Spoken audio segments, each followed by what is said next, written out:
politik kotor. JK ke Prabowo dan PDIP demi Anies Baswedan. Jika Anies Baswedan merasa hebat, itu semua karena ada JK di belakangnya. JK adalah orang yang mengusulkan nama Anies Baswedan untuk maju sebagai calon gubernur DKI Jakarta kepada partai politik dalam Pilkada DKI 2017 silam. Dan ini juga sudah diakui oleh JK sendiri. JK akui usulkan pencalonan Anies Baswedan di Pilgub DKI. Rakyat Indonesia juga sudah menjadi saksi sejarah jika dalam Pilgub DKI 2017 lalu dipenuhi dengan politisasi ayat dan mayat, sehingga tidak heran jika Pilgub DKI tersebut merupakan pilkada terburuk sepanjang sejarah. Pakar LIPI, Pilgub DKI 2017 terpuruk dalam sejarah pilkada. Pilkada DKI Jakarta kali ini adalah yang terburuk karena tidak mampu mengedepankan akal sehat. Kita ditarik ke isu-isu yang sensitif dan primordial, bukan yang substantif, kata pakar politik LIPI, Siti Zahro Zuhro, saat berbicara dalam diskusi di Menteng, Jakarta. Kita akhirnya paham kenapa banyak spanduk provokasi SARA dalam Pilkada DKI 2017 saat itu dibiarkan bertebaran dipasang di tempat ibadah tertentu. Karena JK adalah Ketua Dewan Masjid Indonesia DMI periode 2017 sampai 2022. Dan Anies Baswedan adalah salah satu anggota majelis pakarnya. Susunan pengurus Dewan Masjid Indonesia tahun 2017 sampai 2022. Apakah Anies Baswedan bangga bisa menang dalam Pilkada DKI 2017 yang penuh dengan politisasi ayat dan mayat tersebut? Selain politisasi ayat dan mayat, faktor lain yang membuat Anies Baswedan menang adalah karena dia pintar.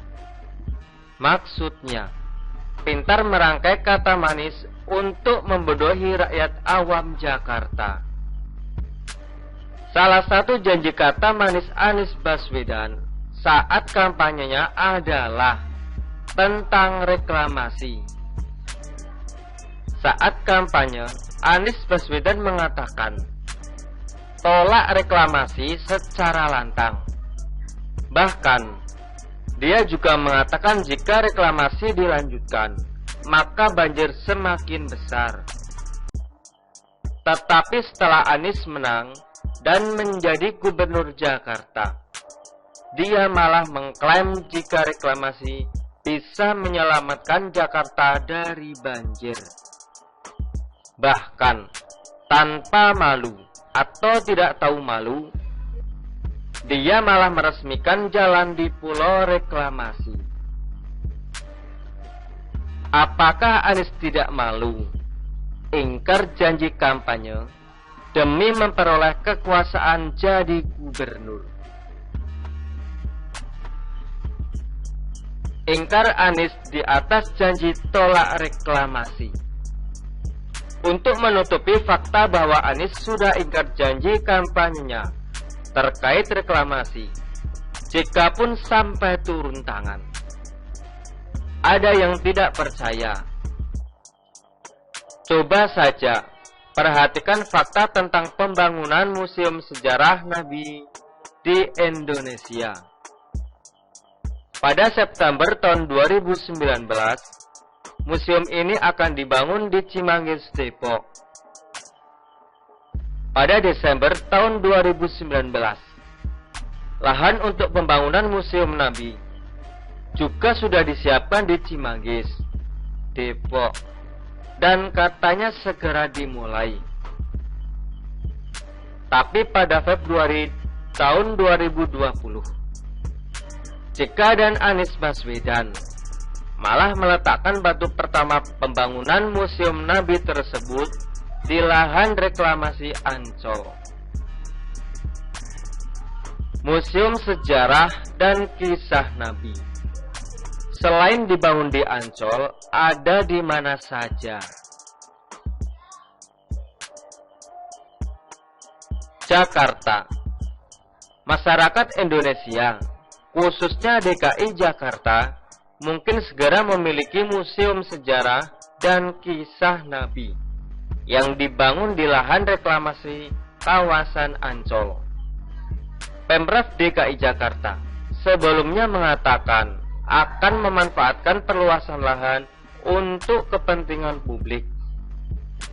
Pemprov DKI Jakarta berkomitmen untuk memanfaatkan tanah hasil perluasan secara transparan dan mengutamakan kepentingan publik, di antaranya pembangunan tempat bermain anak dan pembangunan Museum Internasional Sejarah Rasulullah Shallallahu Alaihi Wasallam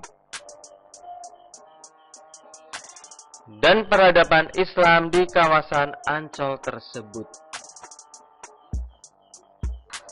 Groundbreaking telah dilakukan pada bulan Februari tahun 2020 yang lalu, kata Sekda DKI Saifullah.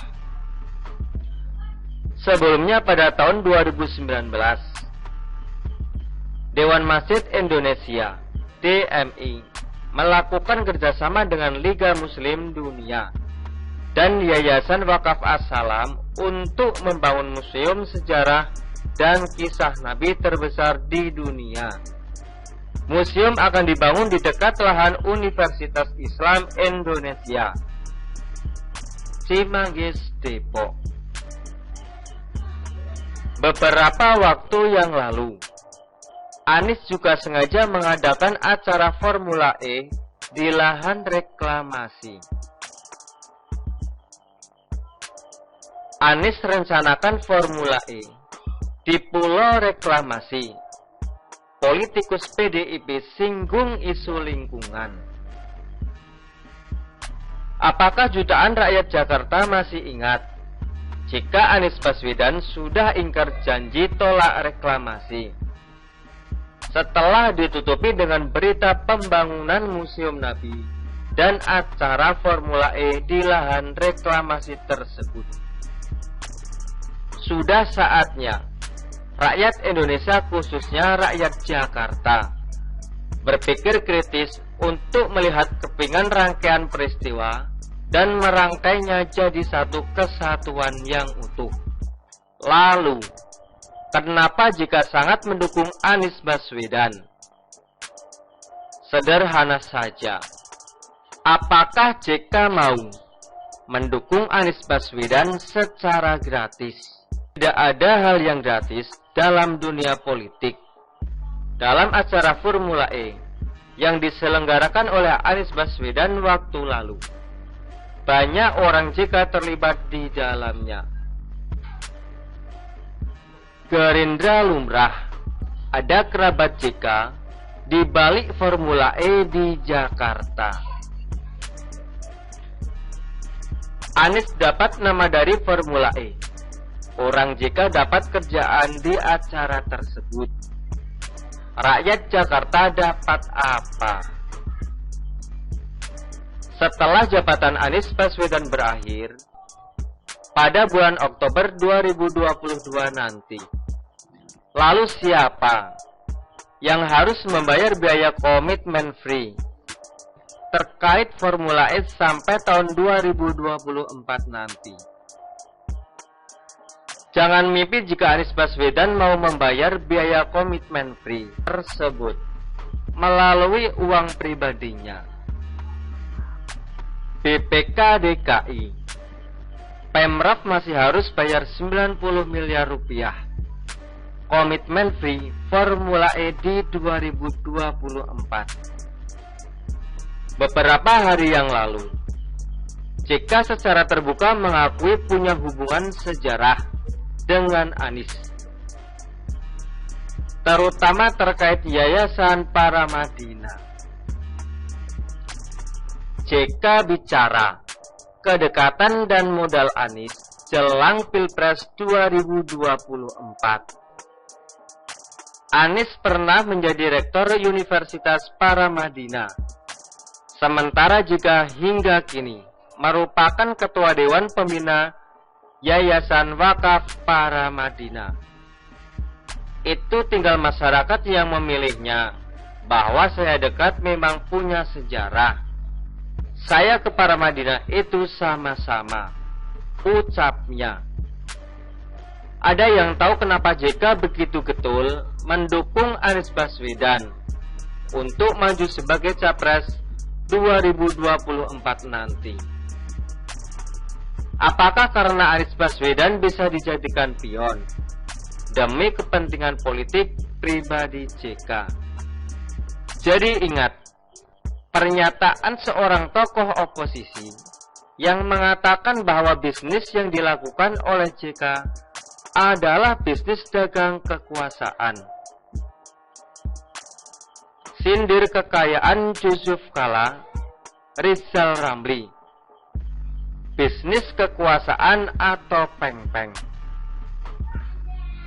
Rakyat harus tahu, jika pada tahun 2019 lalu, JK yang pernah menjabat sebagai Wapres sebanyak 2 kali, merupakan salah satu orang yang ikut dalam gugatan ke MK agar soal jabatan Wapres bisa lebih dari 2 kali berturut-turut.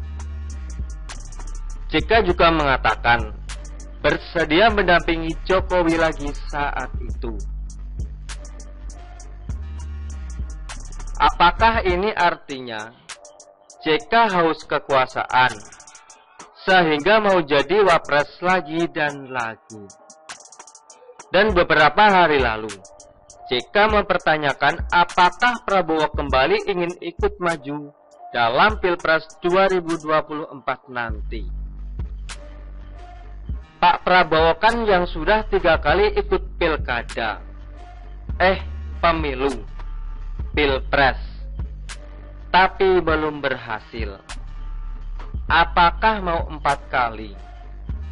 Itu pertanyaan juga, kata JK dalam sebuah wawancara. Kenapa JK menanyakan hal tersebut ke Prabowo? Apakah JK takut jika Prabowo maju dalam Pilpres, maka itu akan menyebabkan Anies sudah maju? Apakah JK takut jika Prabowo maju, maka otomatis suara ke Anies akan semakin berkurang? Yang terbaru, JK berkata pasangan Anies Puan bisa mempersatukan bangsa. Soal duet pemersatu bangsa, JK singgung Anies dan Puan.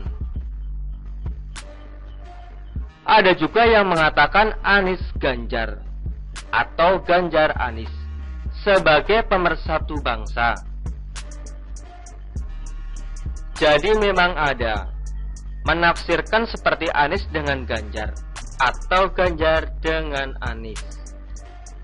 Ya, yang lain juga kalau dipasangkan, tidak berarti kalau Anies dengan katakanlah Puan tidak pemersatu, kata JK. Mungkin bagi orang awam akan menganggap bahwa jika orang yang bijak karena ingin mempersatukan bangsa dengan mengusulkan nama Anies Puan atau Anies Ganjar dan sebaliknya. Padahal itu semua hanyalah sebuah politik kotor oleh JK. Jika PDIP mau mengikuti usulan JK di atas, Yang untung tetap Anies Baswedan, karena otomatis dia sudah dapat tiket dari PDIP yang merupakan partai pemenang pemilu. Akhir kata, silahkan menilai sendiri bagaimana politik kotor JK kepada Prabowo untuk tidak maju dalam Pilpres tahun 2024 nanti, agar suara Anies tidak pecah. Silahkan menilai sendiri bagaimana politik kotor JK untuk memajukan Anies dalam Pilpres nanti dengan kedok mempersatukan bangsa.